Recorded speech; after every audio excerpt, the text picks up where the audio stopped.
والسلام على سيد أشرف الأنبياء والمرسلين أما بعد فأعوذ بالله من الشيطان الرجيم بسم الله الرحمن الرحيم وهي الصلاة والسلام عليك يا رسول الله الصلاة والسلام عليك يا حبيب الله الصلاة والسلام عليك يا نبي الله وعلى آلك وأصحابك يا نور الله. سید التفاسیر تفسیر اشرفی پارہ نمبر 1 سورۃ البقرہ آیت نمبر 25. بسم اللہ الرحمن الرحیم. اللہ تبارک و تعالیٰ کے نام سے شروع جو نہایت سے مہربان اور رحم کرنے والا ہے.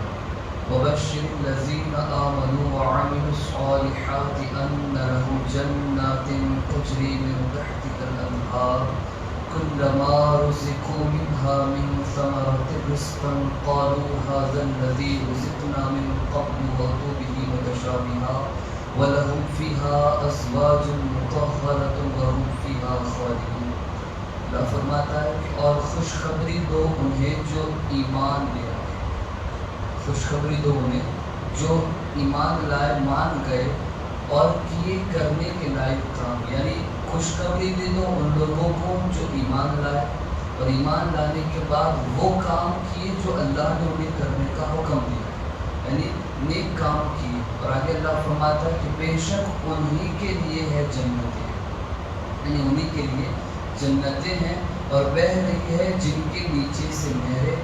جب دیے گئے ان میں سے کوئی پھل کھانے کو تو کہہ پڑے کہ یہ وہی ہے جو دیے گئے تھے ہمیں پہلے سے, حالانکہ دیے گئے تھے وہ ہم شکل.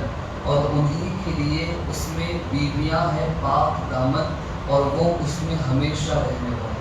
یہاں پر اللہ ایمان والوں کو جو بشارت دی گئی ہے, ایمان والوں کو جو خوشخبری دی گئی اس کے بارے میں اللہ فرماتا ہے اس موقع پر کافر لوگ بھی سن لیں اور خاص طور پر خوشخبری سنا دو مسلمانوں کو کہ انہیں جو مان گئے, یعنی اللہ اور اس کے رسول کو مان گئے اور اسی پر نہیں رہ گئے بلکہ کام کیے کہ کرنے والے کام. کیسے کام کیے؟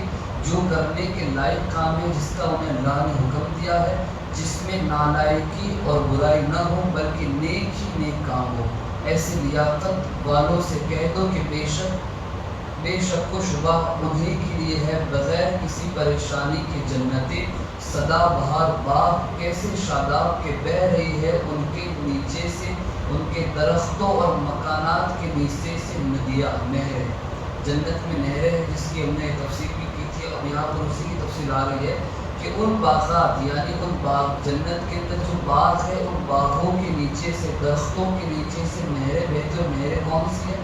شراب کی نہریں ہیں, شہد کی نہریں ہیں, دودھ کی نہریں اور پانی کی نہریں. یہ وہ شراب نہیں ہے جو دنیا کی ناپاک شراب, وہاں پر اللہ نے پاک شراب رکھی ہے. پھر اللہ فرماتا ہے کہ شہد, جنتی شہد کی نہر ہے, دوسری دودھ کی نہر اور تیسری چوتھی پانی کی نہر ہے کہ بے مثل نہریں. اس کے پھلوں کا یہ حال ہے کہ جب دیے گئے اور انہوں نے پایا اس جنت میں سے کوئی پھل اور یہ پھل دیا گیا ان کی غذا کو یعنی کھانے کو تو خوب جی بھر کے کھائے اور مزے پائے تو بے ساختہ یعنی بے باک ہو کر یہ کہہ پڑے کہ یہ پھل تو بالکل ٹھیک وہی پھل ہے جو ہمیں پہلے دیے گئے تھے. جنتیوں کو جنت میں جب پھل دیے جائیں گے تو وہ اتنے خوش ہو کر اس نعمت کی طرف دوڑیں گے, اس کو لے کے تو وہ کہیں گے یہ تو وہی پھل ہے جو ہم کو پہلے دیے گئے. یعنی دنیا میں جو پھل تھے اسی کی طرح یہ پھل تو ہے, لیکن پھر فرمایا گیا کہ یہ تو ہم کو پہلے دیے گئے تھے اور ہم اس کو کھا چکے ہیں پہلے ہی سے. حالانکہ واقعہ یہ ہے کہ جو پہلے دیے گئے تھے یعنی دنیا میں جو پھل پہلے دیے گئے تھے اور وہ کھا بھی چکے, اور وہ یہ تھا کہ دنیا کے اندر جو پھل تھا اس کے مطابق اس دنیا کے اندر جنت کے اندر وہ پھل دیا گیا. دکھنے میں شکل ان کی ایک جیسی تھی اور جب وہ اسے چکھیں گے تو وہ کہیں گے کہ حقیقت میں یہ سب سے الگ ہے, حقیقت میں اس کی ٹیسٹ, اس کا سواد, اللہ کی نعمت بہت الگ ہے. اس کی نعمت اور اس کی جو ہے وہ حکمت یہ بیان کی ہے. اور وہ واقعہ یہ کہ البتہ دونوں ہم شکل ہے تاکہ نئی نئی شکلوں کو دیکھ کر کسی پھل کے کھانے میں اسرائے بشریت جھجک پیدا نہ ہو. یعنی بشری تقاضا, ہماری جو بشری یعنی انسانی جو تقاضا ہے ہماری فطرت کو الگ دے کر بے ساختہ نہ ہو جائے، گھبرا نہ جائے کہ یہ کیسا پھل ہے، اس کو کھائے یا نہ کھائے، بلکہ یہ پہلے دیا گیا تھا، اسی طرح دیا گیا ہے. جو بندہ اس کو کھائے گا اس کا ذائقہ ایسا پاکیزہ اور اتنا خوش انداز میں ہوگا، اور جنت میں مکانات میرے پھل یہی نہیں بلکہ اور بھی ساز و سامان اللہ نے جنت میں جنتیوں کے لیے رکھا ہے. صرف کھانا پینا نہیں بلکہ اور بھی طرح طرح کی نعمت اللہ نے رکھی ہے. چنانچہ انہی جنتیوں کے لیے اس جنت میں بیویاں ہیں. اور کیسی بیویاں؟ اللہ فرماتا ہے ازواج مطہرہ. اللہ نے جنت میں ان جنتیوں کے لیے پاک بیویاں رکھی ہیں، حوریں، اور ان کی دنیا والی نیک بیویاں بھی ان کے ساتھ جنت میں ان کے ساتھ ہوگی. سب کی سب خوبصورت، نیک سیرت، پاکیزہ، زنا اور نجاستوں سے پاک دامن، اور جنت میں کبھی فنا نہیں ہوگے اور وہ ہمیشہ رہیں گے. اور جنت بھی کبھی فنا نہ ہوگی، بلکہ اس جنت میں یہ جنتی لوگ ہمیشہ اللہ کے حکم سے رہنے والے ہیں، ہمیشہ اس میں نعمتوں کے ساتھ رہیں گے. پھر اللہ آگے فرماتا ہے 26ویں آیت کے اندر ان اللہ لا یستحیی ان یضرب مثلا ما بعوضۃ فما فوقها فاما الذین آمنوا فیعلمون انہ الحق من ربهم وَأَمَّا الَّذِينَ كَفَرُوا فَيَقُولُونَ مَاذَا أَرَادَ اللَّهُ بِهَذَا مَثَلًا يُضِلُّ بِهِ كَثِيرًا وَيَهْدِي بِهِ كَثِيرًا وَمَا يُضِلُّ بِهِ إِلَّا الْفَاسِقِينَ. بے شک اللہ قابل شرم نہیں قرار دیتا اس کو کہ ضرب المثل بیان فرمائے مچھر کی. یعنی اللہ شرم محسوس نہیں کرتا کہ وہ ایک مچھر کی مثال بیان کرے. کیا مطلب؟ یہاں فرماتے بلکہ اس سے بڑی، بلکہ اللہ اس سے بھی کئی زیادہ بیان کر سکتا ہے کہ بس جو لوگ مسلمان ہیں وہ تو جانتے ہیں کہ بے شک یہ ٹھیک ہے ان کے پروردگار کی طرف سے. مسلمان جو ہے وہ اس کو ایکسیپٹ کر لیں گے کہ میرا اللہ، ہمارا پروردگار جو بھی مثال بیان کرتا ہے وہ ہمارے لیے بالکل صحیح ہے. لیکن یہاں پر کس کے لیے بات ہو، یہاں پر فرمایا گیا ہے اور جو کافر ہے تو وہ پوچھا کرتے ہیں کہ کیا مطلب رکھا اللہ نے اس ضرب المثل یعنی اس مچھر کی مثال کو بیان کرنے کا.